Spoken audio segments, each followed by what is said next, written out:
by the way, in CRW news, still your CRW champion. And yes, I use this belt as a prop.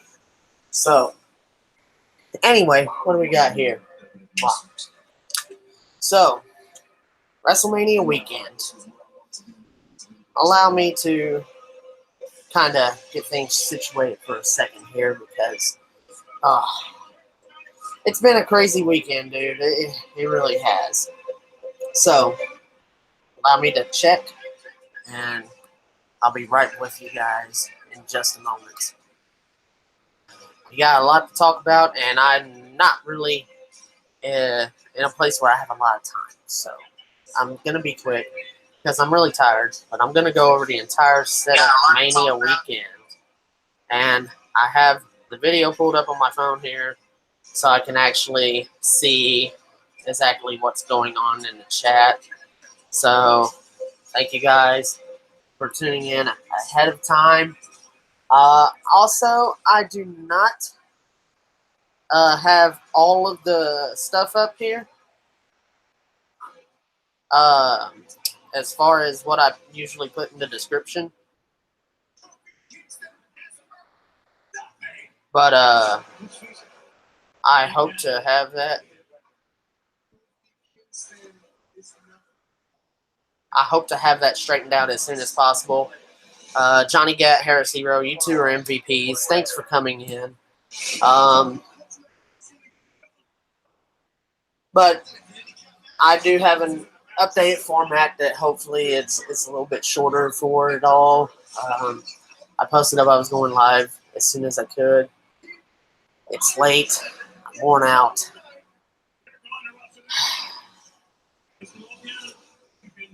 As much as I love WrestleMania, if they're going to have it be this long, they should really consider situating it to where it ends at like 10. That would be better. Instead of having it end at 12:30 and then have people like us up here to 1, 2 or so in the morning reviewing this stuff. Because it's very annoying. But thank you all for tuning in. Whoever does tune in, and whoever does tune in post-production later on in the day, well, kudos to you too, whatever.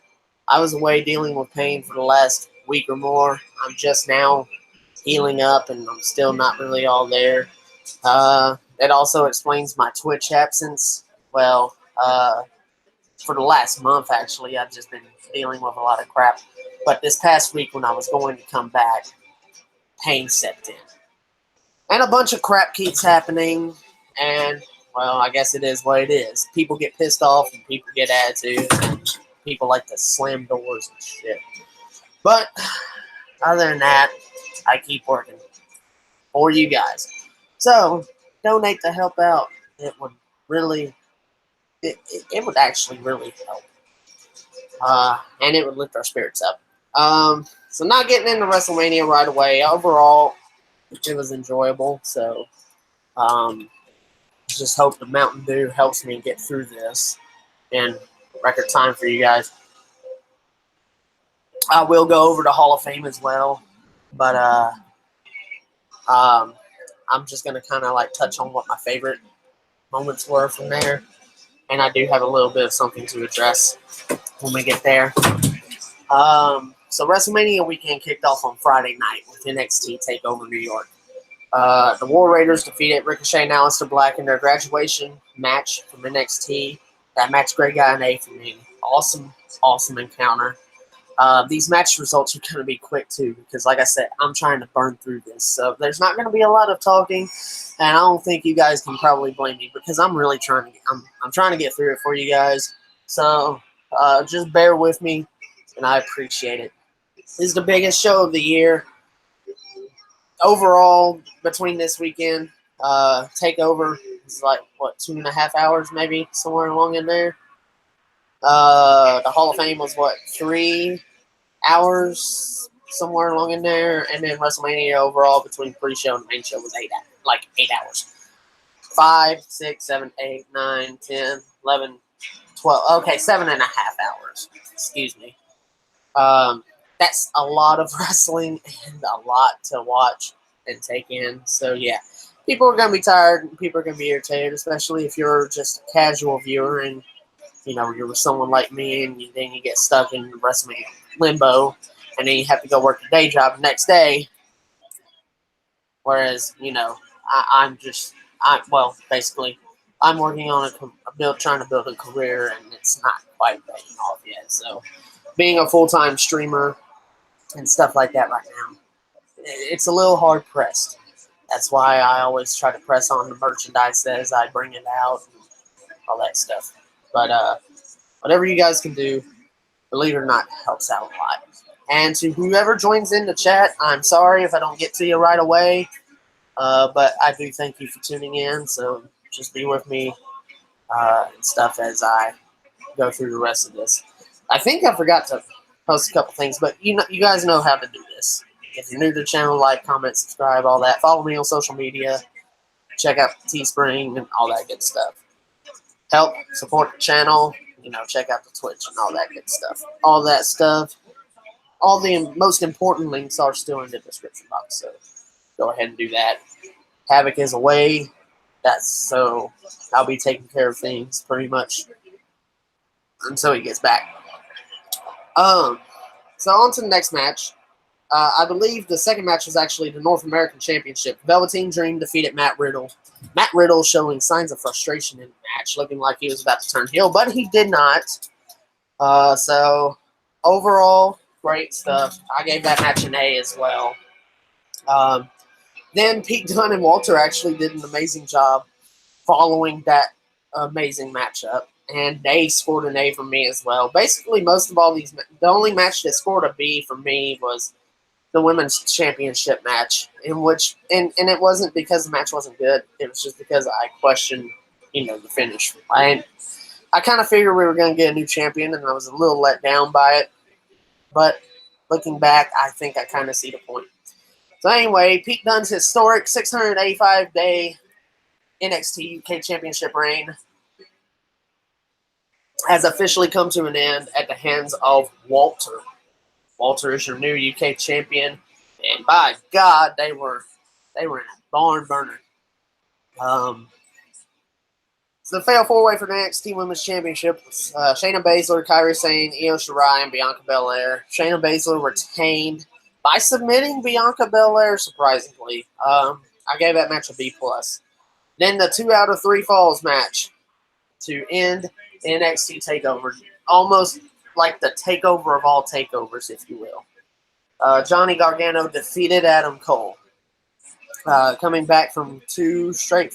Yeah, coming back and winning falls 2 and 3 after Adam Cole took the first one home. So, terrific, fantastic match. You couldn't write that ending any better. And, you know, it's crazy how the match, how this came about the way it did. Because it was going to be Johnny Gargano versus Tommaso Ciampa. We all knew that. But Tommaso Ciampa went down with a neck injury. And he's out of action for a significant amount of time.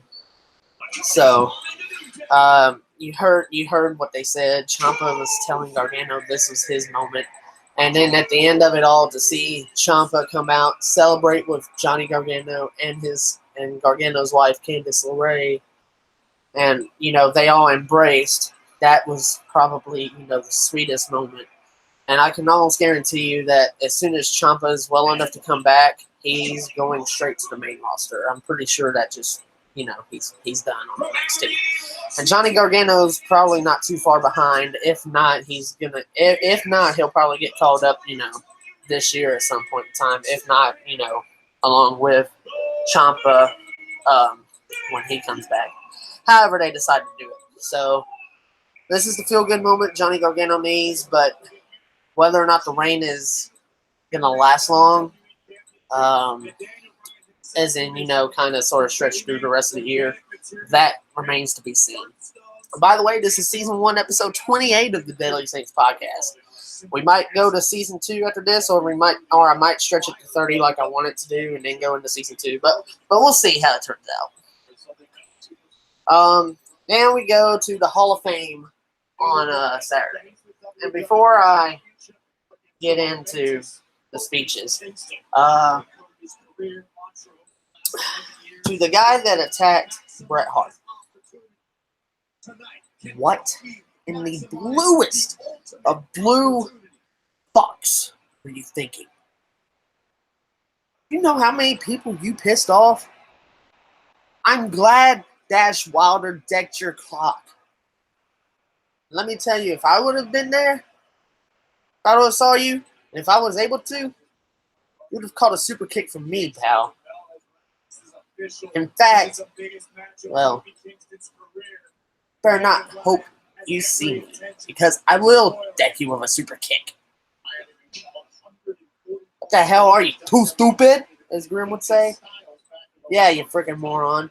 Why the hell would you do that to a legend? Dude is 60-something years old. I believe he's like 62, 63, going on 63. You don't do that. The fuck's the matter with you, Nimbrain? You are a piece of trash for attacking Bret Hart like that. Let alone at the Hall of Fame ceremony during his damn speech. And if you got let off with just a simple punch to the face after that tackle to the ground and then sent off into the rest of it, you got off lucky. Because you should have gotten your ass beat a hell of a lot worse for that crap. So, we had speeches from the Honky Tonk Man. Tori Wilson had a great speech. Harlem Heat. They were awesome. My favorite speeches were actually, ironically, Tori Wilson. With that speech, I think she showed why she's a good fit in the Hall of Fame for her contributions in the entertainment aspect. Which she actually kind of acknowledged that she was pretty much in it because of the entertainment she provided. So that's pretty awesome. She had a great speech. Honky Tonk Man was alright, but he wasn't one of my favorite speeches. Bret Hart and Natalya, they were my second favorite of the night. And kudos to Bret for recovering and finishing that speech up. And to see Anvil there, to see they had a video of Anvil playing for, the perfect little answer to Bret's little question that he did at the end of the speech was very emotional and very heartfelt and very fitting. I'm glad that happened. I am extremely proud of them being in the Hall of Fame together like they are. Then, Brutus the Barber Beefcake, his speech was okay. Wasn't one of my favorites, but, his is okay. Harlem Heat was another great one. I loved their speech. And then DX was by far my favorite one of the night. So many shots fired. Triple H took shots at AEW. It was crazy, and they, did their antics, except, a little bit more, I guess, kind of dad joke level stuff. But, I mean, they still made it funny. So, awesome speech from DX. And that was my favorite part of the Hall of Fame overall was the DX induction.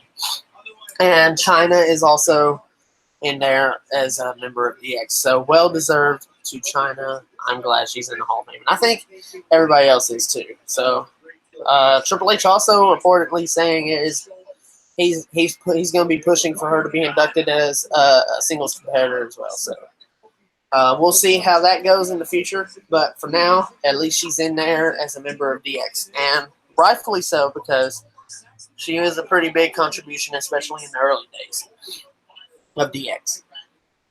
So with that, we go to WrestleMania. Now the build for WrestleMania, especially, over these last few Raws and SmackDowns, it's been pretty much hit or miss, but SmackDown hitting it more. Raw had a really good go-home segment for the Ronda Rousey, Becky Lynch, Charlotte Flair match. But overall, I think SmackDown probably did the best with the building for the Daniel Bryan and Kofi Kingston match. Which, it was weird. The weird, dude, because as we go through the night, not only did the Universal Championship kick off the main card, but the WWE Championship match wasn't even anywhere near the co-main event spot. That actually went on maybe halfway through the show, or with about 2 hours remaining, or something like that. They went on fairly early as well in the night. That's pretty crazy. So we'll get to that. We'll get to the match order as we go through the show. So we start off with the kickoff. Buddy Murphy defending the Cruiserweight Championship against Tony Nese. Tony Nese is your new Cruiserweight Champion. He defeated Buddy Murphy. I gave that match a B. Pretty good. Carmella won the Women's Battle Royal. Pretty much every other woman that wasn't booked was in there. I'm not going to bother going through the list of eliminations. It was trying to keep track of that, especially in the Andre the Giant Memorial Battle Royal, was honestly a bit too much for me to grasp. So, couldn't keep up with both of them at the same time. No reason to really report an elimination for elimination. Just know that Carmella managed to win by pulling a Jerry Lawler. And, I gave that a B. They are what they are. So, you can either choose to have fun with it, or don't, or be complacent with it. And, well, I chose to have fun, and that's what I choose to do for WrestleMania weekend, is have fun. We had some awesome cheese dip tonight and everything else. Big Mike was here. Big Mike sends his salutations to you guys. Big Mike Muncie. He was unable to stick around for the podcast, and quite frankly, we couldn't even get to the podcast anytime soon anyway, unless we live reacted. And if you thought I was going to live react for the entirety of WrestleMania, you're crazy. Because even if I didn't live react for the kickoff show, it would have been still like a 5.5 hour deal. And I'm sorry, I just ain't trying to do that. Not with current circumstances that are going on here. The next match on the kickoff show is Raw Tag Team Championship. Zack Ryder and Kurt Hawkins dethroning the Revival to become the Raw Tag Team Champions. The Major Brothers get their feel-good moment at WrestleMania. And for me, that was enough to warrant an A out of me. And I'll tell you why. That moment was a moment that made me literally jump out of my seat for Kurt Hawkins. And if a moment like that makes you jump out of your seat, how could you not rate that an A? I was legitimately excited for Kurt Hawkins and Zack Ryder, and they very well deserve it. No matter how long they hold on to the belts, they deserve to get their moment, and I'm glad they got their moment. And here's my first, and I'm going to use this as a new one, hashtag you better don't, or moment of the night. And here's why I say this was a you better don't moment of the night. You might recognize that quote from somewhere, and I'm going to run with it. I was as I was watching and kind of sort of reacting as I was. Of all the people that were in the Battle Royal, it came down to Braun Strowman, Colin Jost, and Michael Shea as the final three. Of course it was, because that's the angle they were building up for. So we pretty much knew that was going to be the case. And guess what? They made it to the final three by pulling a Jerry Lawler too. Go figure. The Hardys unfortunately had to be on the receiving end of Braun Strowman pushing everybody off of him. And then a moment came that I didn't think I was going to see. And that was Braun Strowman almost getting eliminated by Colin Jost. Really? And that's what drug out the you better don't from me. That was just the first moment. But Braun Strowman wins, so I gave it a B. B plus or whatever, but that was Big Mike, pretty much. Big Mike was helping me grade the show, too, and I just didn't have it in me to argue because, well, WrestleMania is long enough as it is. Then, surprisingly, after, Alexa Bliss and Hulk Hogan brought in WrestleMania, we had the, singing of the national anthem or whatever. it was pretty cool. La-di-da-di-da, the normal stuff,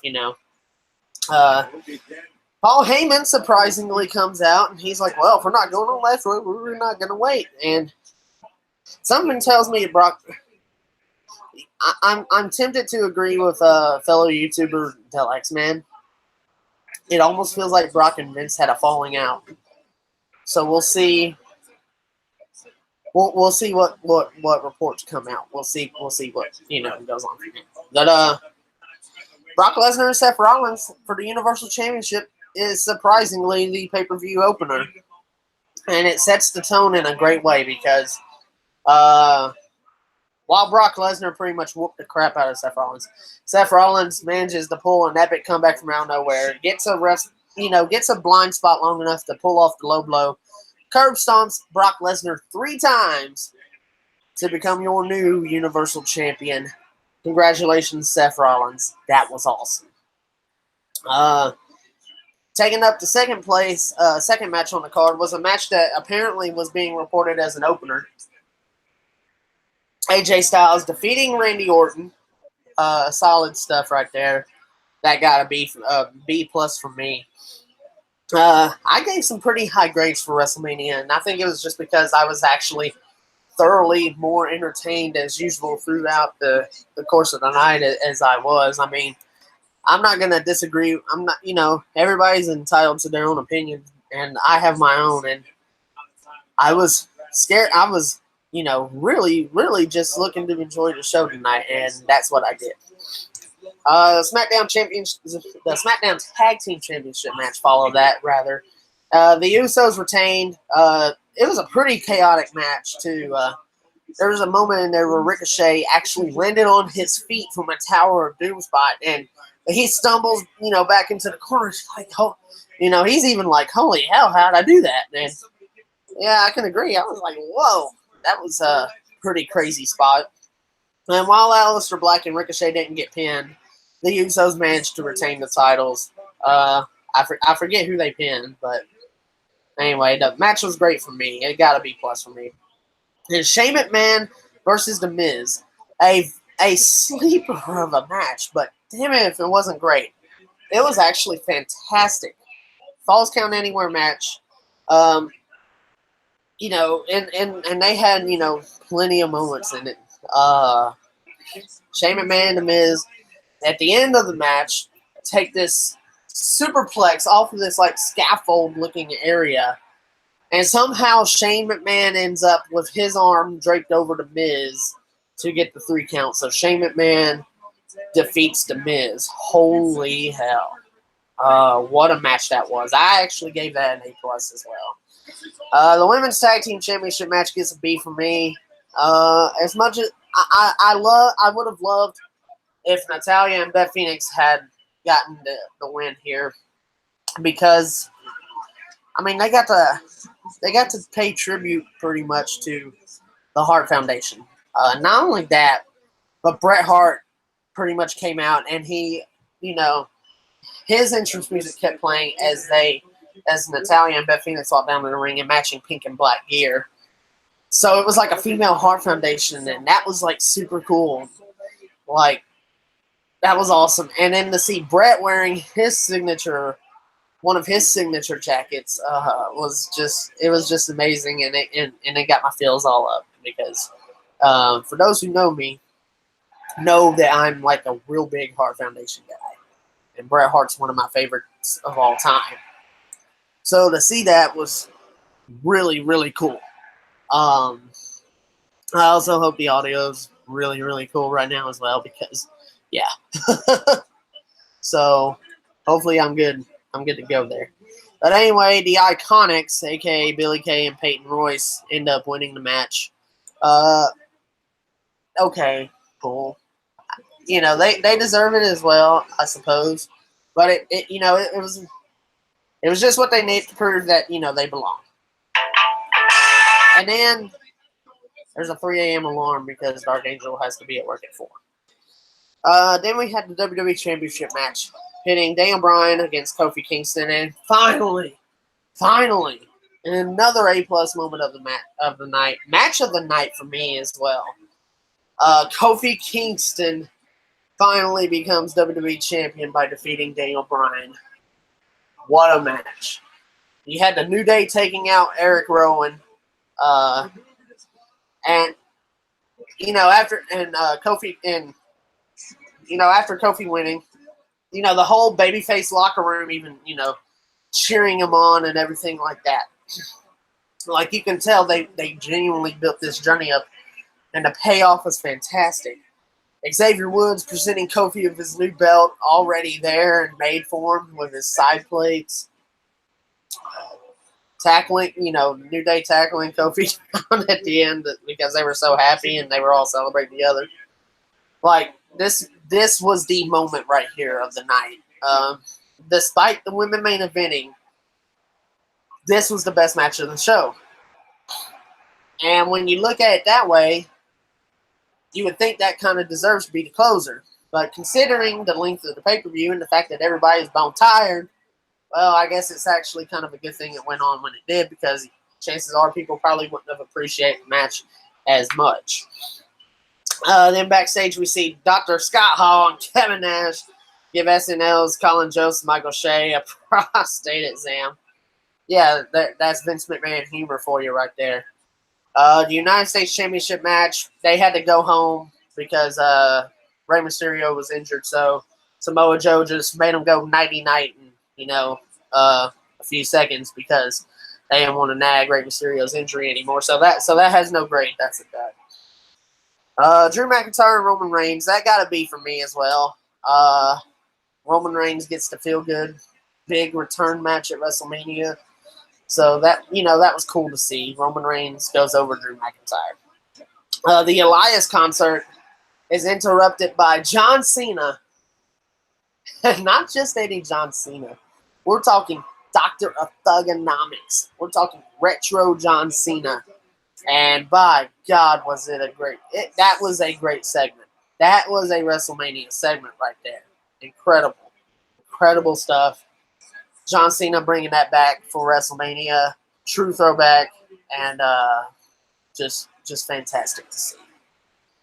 Then we get our no-holds-barred match with HBK, HB Shizzle, Shawn Michaels on commentary. Triple H versus Batista. And with an assist from Ric Flair, a Matrix sledgehammer shot to the head, followed by an emphatic pedigree after a chaotic and cerebral assassin field style match. These two, man, it was brutal. And Triple H ended up getting the win over Batista.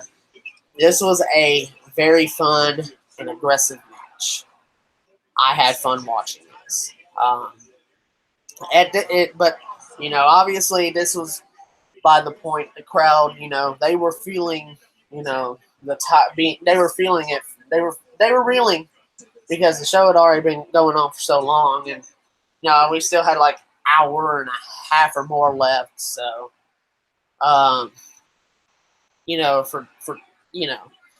it was fun. It was definitely a lot of fun. But the crowd was definitely, tired throughout. Triple H gets the win. Gets an A+ from me as well. I gave this one a C+, and that's probably just me being nice and me trying to, I guess, try to figure out exactly what they were doing with this. But I think ultimately it's going to fail because of fan perception. I think Kurt Angle was trying to re-elevate Baron Corbin's career on his way out the door. That is what I think. Now, I don't think that is going to work out, considering of the fan perception of Baron Corbin. My biggest gripe with Baron Corbin is he needs to get some damn ring gear. Bring back the Lone Wolf. Do something. Quit coming out in the frickin' dress shirt. Just take the dress shirt off or whatever. I mean, you can wrestle in the pants. I don't give a damn. But do something. Don't come out looking like a freaking corporate puppet. I mean, with IRS, it made sense because he's a taxman. But what are you doing? You're still dressing like the constable, and you're not even constable anymore. whatever the frick a constable even is. But just get some ring gear, dude. Anyway, Baron Corbin actually beats Kurt Angle. Kurt Angle gives a little quick farewell speech and leaves to the sound of music. Thank you, Kurt Angle. Wish you could have gotten a better send off, but I think I might have seen. I think I might know why it was this way. Then you get your Intercontinental Championship match. Now, the match itself is a B, but for the Finn Balor Demon moment, it gets an A+ from me. The moment gets an A+. And here's what the moment was, besides, the bone-chilling, awesome, epic, demon entrance. What I think Finn Balor meant a couple of months ago, I could be wrong. I don't know. Maybe he's just going to whip it out when he's going to win at a big pay-per-view. I don't know.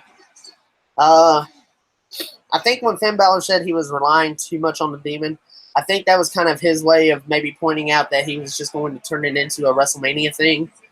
So I don't quote me on that. That's just what I think is what it meant.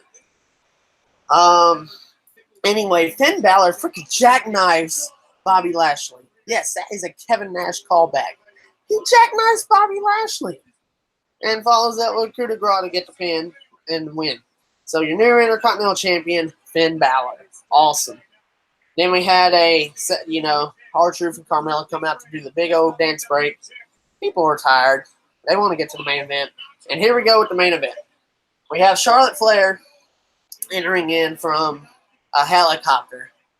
And so she comes in from the helicopter, and makes her way into the building for her entrance. Meanwhile, JOAN JETT plays out live.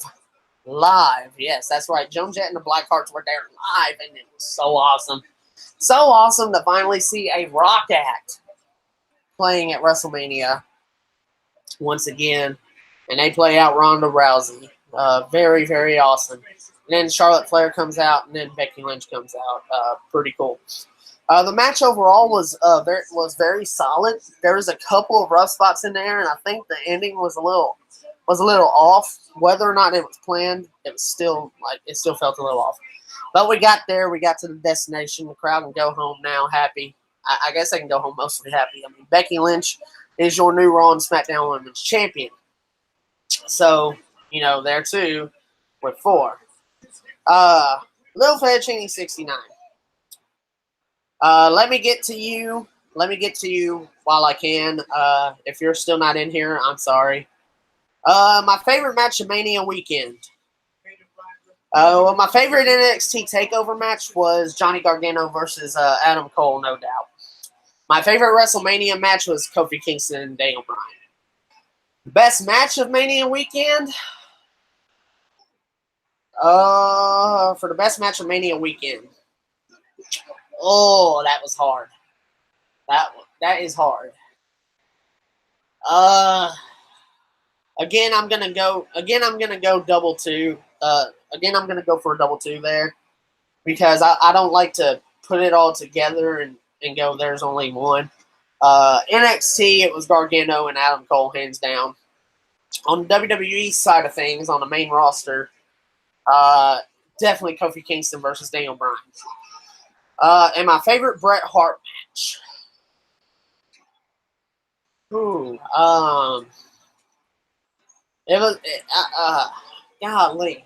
I want to give one to where Bret won. But there's a couple that I have of Bret Hart that he actually lost. And one of those favorite matches was with his brother Owen from WrestleMania 10. I love Bret Hart, dethroning Yokozuna at WrestleMania 10 as well. Bret Hart defeating Ric Flair for the WWE Championship back in 1992 is one of my favorites.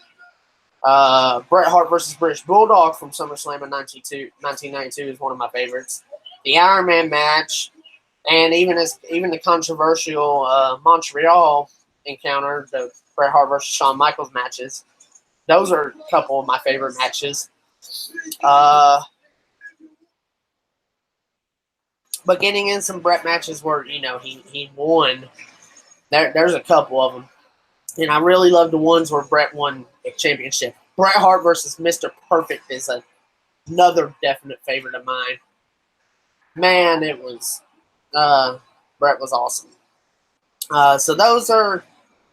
So I hope those answer your questions, Lil Fettuccine 69, and I hope you found it in your heart to subscribe to me and all that stuff. I'm sorry because I literally just now spotted your comments. So if you're already gone from the chat, I apologize. But like I was saying before, I was trying to get through the review and I wasn't checking out the comments. So now that I'm getting a look at the comments, I got your reply back. So hopefully you come in and check it out. And Connor Isakoff, a little what's up to you. Didn't expect you to pop in. To anybody else that pops in, like the video. Like the video. I'm going to go in and like it myself here in a little while. Get this thing up to at least 5. I'd love 10. It's 5 though at least. Later on, I'll be having an upload on this channel once again, and I'll be having another upload to Twitch and all that. But now that pretty much covers it. I think I was able to do it in a pretty good timely fashion. So with that gone, that's pretty much the WrestleMania weekend in a nutshell. And I want to thank everybody who tuned in. Hopefully, I got to all your questions in time, and you guys were, able to hang around and stuff like that. I'm exhausted, so I'm going to sign off of here, folks. You guys know what to do. Like the video, comment, subscribe, share the video, help out, donate if you can. It helps. This is what I do for you guys, so every little bit helps. Buy you some merch. Got new merch coming. Once I can figure out the motto, I'll be getting Deadly Saints podcast merch up, so definitely pick it up. We'll see you guys later on. I'll catch you guys in the next upload. I have another one coming for you. It'll be uploaded to both YouTube and Twitch, so be sure to check it out. It's another match from Day of Reckoning, part of my collaboration with Elliot May and even Lester Barkley or Sonny Hammond, as you guys know. So that's coming later once I can get down and get some work done. I think for the most part, I got my logo work done, so I should be getting back into the game stuff soon, and I can get some. I can start knocking out some real hefty streams. Update on the 24-hour thing on Twitch. I want to say that's coming soon. I hope it's coming soon, and I hope nobody gets moody when I try to do it. So, it's just all a matter of trying to pick the best time to do it and the best condition. If I cannot do 24 hours, I will do an extended stream, which I normally stream for longer than 2 hours anyway, so it's nothing new. Every time I'm live on Twitch, but I mean, I'll do something a little bit longer, something 7 to 10 hours, something like that. But it's nothing new for me to stream for a long period of time beyond my normal 2-hour schedule, so it shouldn't be too hard to try and do a 24-hour stream. But the thing about it is I don't know, personal things have been crazy, dude. So like reality is a hard hit. So that may be a factor into why I can't do 24 hours. But I will give you guys what I can, and I will give you guys 100%, and I will let you know if that's the special or not. So once I come back to Twitch, I'm hoping it's going to be more full-time because I don't really have any logos currently to work on for what I know. So that should free up my schedule to do a bit more as far as streaming goes and all that good stuff. For some reason, I can no longer live stream on YouTube from my phone. I don't know why. I guess the pooch is screwed on that. So I'll have to figure out how to record the Rock Band Tour episodes. Which is now going to be a pain in the ass, because now that definitely means I'll have to drop the times of each episode down, and in turn that's going to be a lot more. I mean, the bright side is, yeah, I'll have fewer things to describe, but that means progress is going to be slower, and I'm not gonna want to do that. But I guess we'll see how that works out. And wasn't really looking forward to catching that news from YouTube, but it is what it is, and I guess I gotta roll with the changes.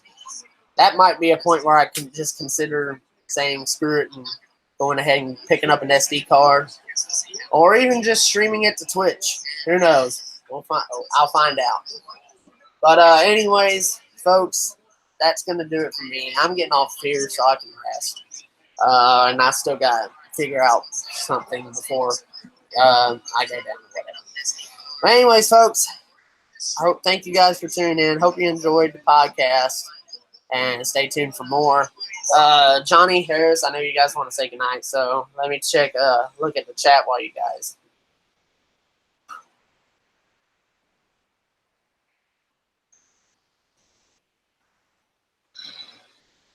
Wow, guys, I am so sorry what happened. All right. Thanks, Gat. Thanks, Gat, for the compliment. All right. Harris, I'm looking for yours. I'm looking for yours, Harris. Don't worry. Oh, my mouth? Oh, yeah. How's your mouth? Oh, yeah. Is it?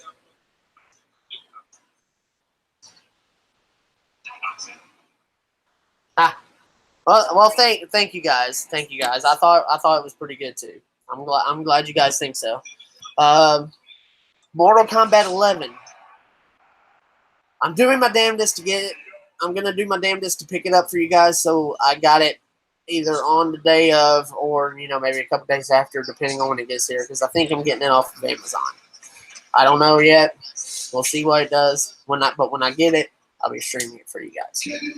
So I'm gonna get off here, go get some rest and whatnot, and relax, and tend to people.